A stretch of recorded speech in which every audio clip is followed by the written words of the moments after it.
राज्यात रंगाचं राजकारण सुरू झालंय। एकीकडे अजित पवार पिंक पॉलिटिक्स करत असतानाच ठाकरे गटाच्या संजय राऊतांनी अजित पवारांच्या नरेटिव्हलाच सुरुंग लावला। शरद पवार सुप्रिया सुळेंच्या उपस्थितीत संजय राऊत अजित पवारांना असं काय म्हणाले पाहूया। राज्यात रंगावरून रंगलं राजकारण। पिंक सरडा बारामती सोडणार। पवारांसमोरच राऊतांचा अजितदादांवर घणाघात। विधानसभा निवडणुकीच्या पार्श्वभूमीवर मुंबईत महाविकास आघाडीच्या पदाधिकाऱ्यांचा संयुक्त मेळावा पार पडला।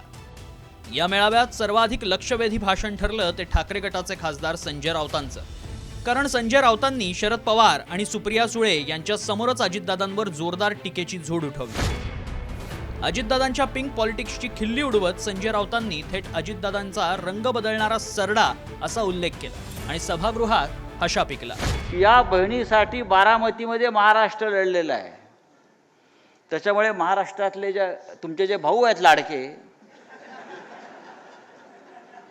त्यांनी रंग बदलला।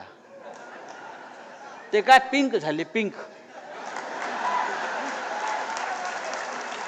सरडा रंग बदलतो,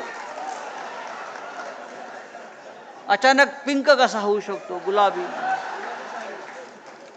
आणि आता हा पिंक सरडा बारामती सोडणार असं मी ऐकलेलं आहे। राऊत एवढ्यावरच थांबले नाहीत, तर त्यांनी महाराष्ट्रातील रंगाच्या राजकारणाचा सार सांगितलं।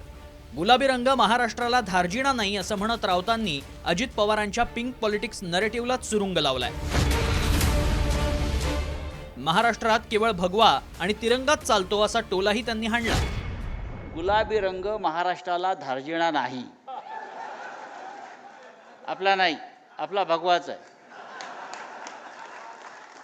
बघा तिकडे बाजूचं तेलंगणा राज्यामध्ये केसीआरचा गुलाबी रंग आहे, पराभूत झाला।